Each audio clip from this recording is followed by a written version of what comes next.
Good morning student. आज हम नया चैप्टर अध्याय 5 सम्मिश्र संख्याएं के बारे में अध्ययन करेंगे। तो सबसे पहले देखिए बच्चे, सम्मिश्र संख्या क्या होती है।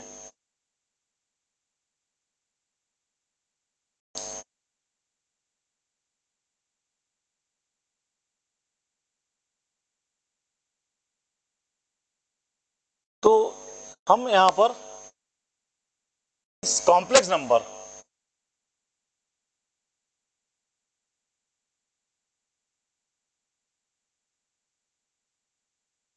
सम्मिश्र संख्या, इसका जो फॉर्म होता है वो होता है a प्लस आई बी। ठीक है, इसको a प्लस आई बी के रूप में रिप्रेजेंट करते हैं। a यहाँ पर रियल पार्ट है, इसको रियल, इसको यदि सम्मिश्र संख्या को z डिफाइन करें तो रियल ऑफ z, और b क्या है, इमेजिनरी पार्ट z। यहां देखेंगे ये रियल पार्ट है और b इमेजिनरी पार्ट है। और i का मान होता है √-1। ठीक है, इसको हम आयोटा भी बोलते हैं। ठीक है, आयोटा मैथमेटिशियन है, उनके नाम से इसका नाम पड़ा है। तो i इक्वल टू √-1, तो आई स्क्वायर कितना हो जाएगा, √-1 का स्क्वायर -1। ठीक है, और इसी तरह से आई क्यूब देखें, आई क्यूब होगा आई स्क्वायर इंटू आई, आई स्क्वायर है आपका -1 इंटू आई, यह आ जाएगा -i। ठीक है, इस तरह हम और देखेंगे तो अच्छी तरह समझ गए होंगे कि सम्मिश्र संख्या में दो पार्ट होते हैं, एक रियल पार्ट और एक इमेजिनरी पार्ट। इमेजिनरी पार्ट क्या होता है, इसमें एक आई मल्टीप्लाई है, आई का मान होता है √-1।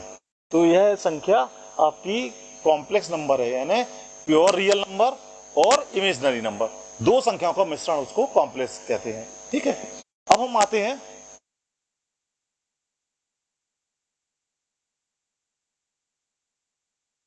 कि दो सम्मिश्र संख्याओं का योग कैसे करना है। तो यहां पर जैसे दिया हुआ है कि एक सम्मिश्र संख्या ये दी हुई है z1 equal to a plus i b और z2 equal to c plus i d. दोनों का योग क्या करते हैं, रियल पार्ट को जोड़ लेंगे और इमेजिनरी पार्ट को जोड़ लेंगे। तो इसका एग्जाम्पल है,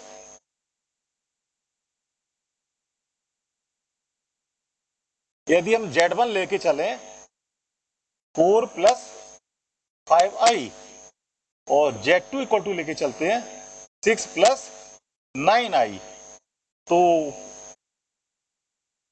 z1 + z2 क्या करेंगे, रियल पार्ट को पहले जोड़ेंगे, तो 4 + 6 5 + 9i, तो ये कितना हो जाएगा, 4 + 6 10 और ये हो जाएगा 14i। ये इसका z1 + z2 इसका मान होगा। तो समझ गए होंगे कि दो सम्मिश्र संख्या को कैसे ऐड करते हैं। अब हम आते हैं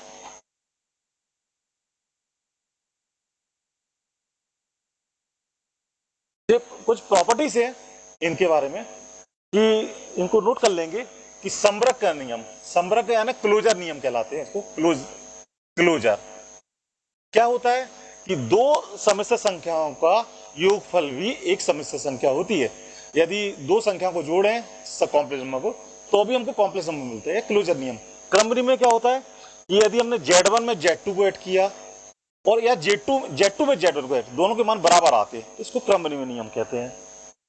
ठीक है, साइचर नियम क्या होता है, यदि z1 + z2 पहले ऐड करते हैं फिर उसमें z3 ऐड करते हैं, और वह z2 + z3 और z1 इनका योग के क्रम बदलने पर आता है, तो साइचर नियम कहलाता है। तत्समक क्या होता है कि हम एक कॉम्प्लेक्स में जीरो कॉम्प्लेक्स को ऐड करते हैं तो हमको z मिलता है। ठीक है, तो z यदि मान लो आप समझ रहे हैं z इक्वल टू आपका a प्लस आई बी है, और जीरो कॉम्प्लेक्स के रूप में क्या हो जाएगा, 0 + i0, दोनों को ऐड किया तो हमको z मिलेगा।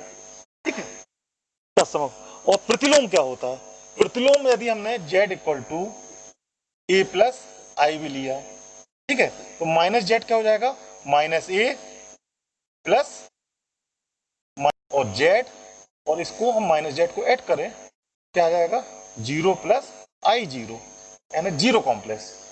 तो इसका मतलब हो जाएगा जेड का प्रतिलोम, योगात्मक प्रतिलोम क्या होगा, माइनस जेड। ठीक है, तो जो प्रॉपर्टीज हैं इनको नोट कर लीजिए, इनका क्वेश्चंस में यूजेस होते हैं, तो देखेंगे इसको।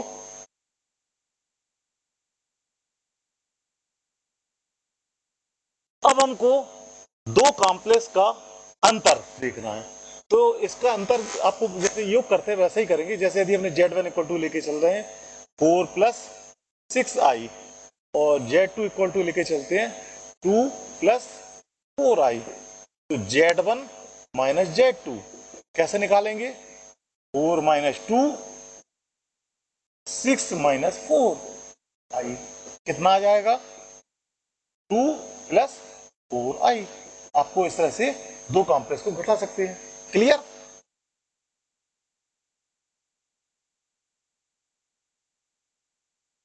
अब हमको दो कॉम्प्लेक्स संख्या के गुणनफल, तो यदि हमने व्यापक रूप में यदि z one equal to a plus i भी दिया है और z two equal to c plus i d दिया है, तो दोनों का गुणनफल का मान यह होगा। ठीक है, तो इसके लिए हम एग्जाम्पल के लिए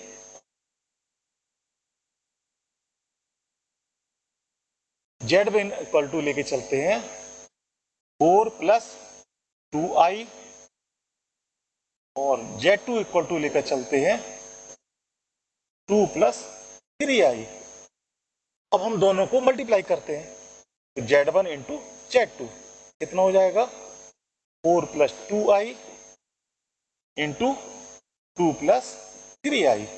आप मल्टीप्लाई करिए, 4 into 2 6 plus 2 into 2 4i plus 3 into 4 12i plus 3 into 2 6 i square. इसको अब हम थोड़ा और सिंपल करते हैं, कितना हो जाएगा 6, 4 प्लस 12 कितने हो गए 16 plus 6, i square equal to कितना होता है -1। यहां कारण लिख दीजिए कि आई स्क्वायर इक्वल टू -1, अभी हमने सॉल्व करके दिखाया था। ठीक है, तो कितना हो गया ये हो जाएगा आपका -6 और प्लस 6 0 प्लस 16i, तो यह आंसर आ जाएगा 16i। ये आपका आंसर आएगा। तो दो कॉम्प्लेक्स संख्या का मल्टीप्लिकेशन से अब कैसे हल करना है वो आपने यहां पर देख लिया। क्लियर।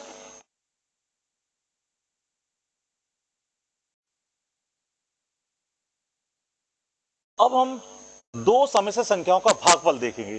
तो दो समस्या संख्याओं का भागफल का Z1/J2 कैसे ज्ञात करना है वो हम देखते हैं। यदि हमने यहां पर एग्जाम्पल के तौर पर Z1 equal to 4 plus 2i, Z2 equal to 2 plus 3i लेके चलते हैं। क्लियर। दोनों का भागफल, भागफल कैसे लेंगे Z1/Z2, कितना मान रख दोगे 4 प्लस 2i, और Z2 कितना आएगा 2 प्लस 3i। अब इसके लिए हमको दो कॉम्प्लेक्स में रियल पार्ट और इमेजिनरी पार्ट दोनों को हमको सेपरेट करना है। तो उसके लिए हमको थोड़ी कुछ स्टेप्स और करना पड़ेंगे। तो वो देखिए क्या करेंगे कि आप क्या करेंगे 4 प्लस 2i है और 2 प्लस 3i है, तो हम क्या करेंगे कि जो इसका हर है उसमें कॉम्प्लेक्स नंबर के पीछे जो साइन यूज किया है, यदि यहाँ प्लस किया है तो माइनस साइन करके इसके न्यूमरेटर डिनोमिनेटर में ऐड कर देंगे, मल्टीप्लाई करेंगे। तो कितना है 2 प्लस 3i है, तो हम मल्टीप्लाई करेंगे 2 माइनस 3i, डिनोमिनेटर में भी 2 माइनस 3i का मल्टीप्लाई किया। तो अब आप करिए इसको, पहले अंश में जो भी संख्या दी है उनका मल्टीप्लाई करो, कितना हो जाएगा 4 into 2 8, 2 into 2 4i, minus 3 into 4 12i, minus 6i square. इसमें देखते हैं a प्लस बी और a माइनस बी का मल्टीप्लिकेशन क्या होता है 2 स्क्वायर माइनस 3i का होल स्क्वायर। यहां कारण लिख दीजिए कि a प्लस बी और a माइनस बी, इनका मल्टीप्लिकेशन कितना होता है, ए स्क्वायर माइनस बी स्क्वायर। अब हम देखते हैं कि इसका मान कितना हो गया, आई स्क्वायर कितना होता है, -1, तो -1 और माइनस प्लस हो गए, तो 6 प्लस 18, 8 कितना हो गया 14, और ये कितना हो जाएगा -12 प्लस 4 कितना बचेगा -8 आई, ठीक है। और यहां क्या बचेगा 2 स्क्वायर, और आई स्क्वायर कितना होता है -1, और 3 का स्क्वायर कितना होता है 9, तो माइनस माइनस प्लस हो गया, यहां कितना आ जाएगा 3 का स्क्वायर, तो इसकी वैल्यू आ गई 14 माइनस 8i अपॉन ये 4 और प्लस 9 कितना 13। तो हम यहां देखते हैं कि 1/13 14 माइनस 8i, ये आपका कॉम्प्लेक्स हो गया आंसर। तो इसका रियल पार्ट क्या हो जाएगा, रियल पार्ट ऑफ Z1/Z2 कितना होगा 14/13, और इमेजिनरी पार्ट ऑफ Z1/Z2 कितना होगा -8/13। तो इसका रियल पार्ट और इमेजिनरी पार्ट हम इसको सेपरेट करके तो लिख सकते हैं कि रियल पार्ट कितना है, इमेजिनरी पार्ट। तो जब दो कॉम्प्लेक्स को डिवाइड करें तो हमको रियल पार्ट और इमेजिनरी पार्ट अलग अलग दिखना चाहिए, उसके लिए हम ये प्रोसेस करते हैं, ठीक है।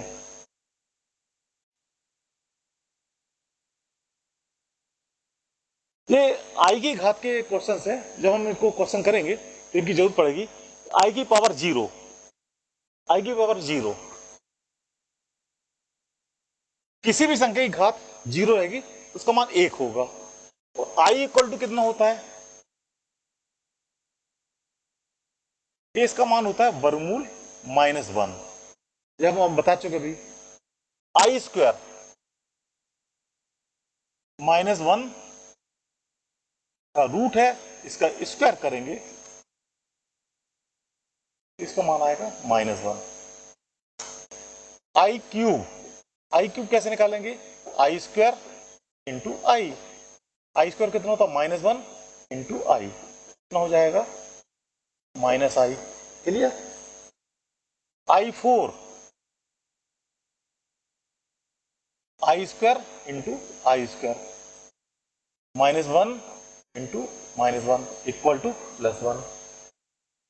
फिर इसी प्रकार से I5 कितना होगा, आई की पावर 4 इंटू आई, I4 कितना होता है 1 इंटू आई इक्वल टू आई, आई की पावर 6, आई की पावर 4 इंटू I2, आई की पावर 4 कितना होता है 1, और आई की पावर 2 कितना होता है -1 इक्वल टू -1, आई की पावर 7, आई की पावर 4 इंटू आई की पावर 3, तो आई की पावर 4 होता है 1, और आई की पावर 3 कितना होता है -i, ये आ जाएगा -i।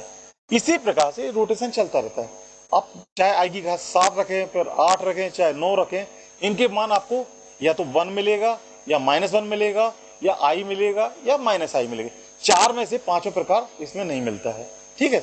आप आई की घात कितने ही रखें आपको सिर्फ 4 मान मिलेंगे, क्या मिलेगा, या तो 1 मिलेगा, सिर्फ 4 मान मिलेंगे, 1 -1 i या -i। अब आई की पावर कितना ही रख लें, आई की घात n का मान आप 1 से लेके 1000 रख लें, चाहे 10,000 रख लें, लेकिन मान क्या मिलेंगे आपको, सिर्फ 4 मान मिलेंगे, कौन कौन से, 1 -1 i या -i।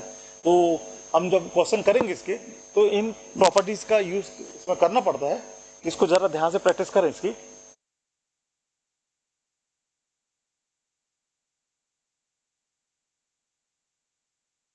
अब हम यहां देखते हैं ये क्वेश्चन दिया हुआ, इसको हमको a प्लस आई बी के रूप में लिखना है, तो यहां देखेंगे 5 और ये -3/5 बाहर निकाल दिया हमने, और यहाँ i इंटू आई कितना हो जाएगा आई स्क्वायर, तो कितना हो गया ये 5 और 5 कैंसिल हो गए, -3 और आई स्क्वायर कितना होता है -1, तो जो हो जाएगा +3। इसको कॉम्प्लेक्स रूप में लिखना चाहे तो कैसा लिखेंगे, 3 + i इंटू 0, ये आपका कॉम्प्लेक्स रूप हो गया। अब इसको देखिए सेकंड वाला, i की पावर 9, i की पावर कितना हो जाएगा जी, 4 की पावर 2 कितना होगा 8 और इंटू i प्लस i की पावर 4 इंटू 4 कितना हो गया 16 प्लस इंटू i की पावर 3। तो हम देखते हैं i की पावर 4 1 होता है, तो 1 का स्क्वायर इंटू आई, और ये कितना हो जाएगा 1 की पावर 4 इंटू आई क्यूब। तो आई ये हो जाएगा आई, और 1 की पावर 4 भी 1 होता है, तो ये हो जाएगा आई क्यूब। तो आई और आई क्यूब कितना होता है -i, दोनों आ गए 0। कॉम्प्लेक्स रूप में कैसे लिखेंगे, 0 + i इंटू 0, इस रूप में हो गया। इसी प्रकार से i की पावर -39 है, तो हम देखते हैं कि ये हो जाएगा 1/i की पावर 39, 1/i की पावर 4 की पावर 9, 4 इंटू 9 कितना हो गया 36 इंटू आई क्यूब 39 हो गया। ठीक है, 36 + 3 39, हम यहाँ सिंपल करते हैं तो 1 जो हो जाएगा 1 की पावर 9 इंटू आई क्यूब, 1 की पावर 9 1 ही हो गया, और आई क्यूब कितना हो गया -i, तो ये आ गया आपका 1/-i। 1 कितना होता है i की घात 4, और -i को अगर आई क्यूब ही रहने दें तो इसको सॉल्व करेंगे तो ये बचेगा i। ठीक है, इसमें रियल पार्ट हो गया 0 + 1 इंटू आई, ये आपका a + b i के फॉर्म में आ गया। क्लियर? तो इस तरह के आपको क्वेश्चंस करना है। Okay, thank you.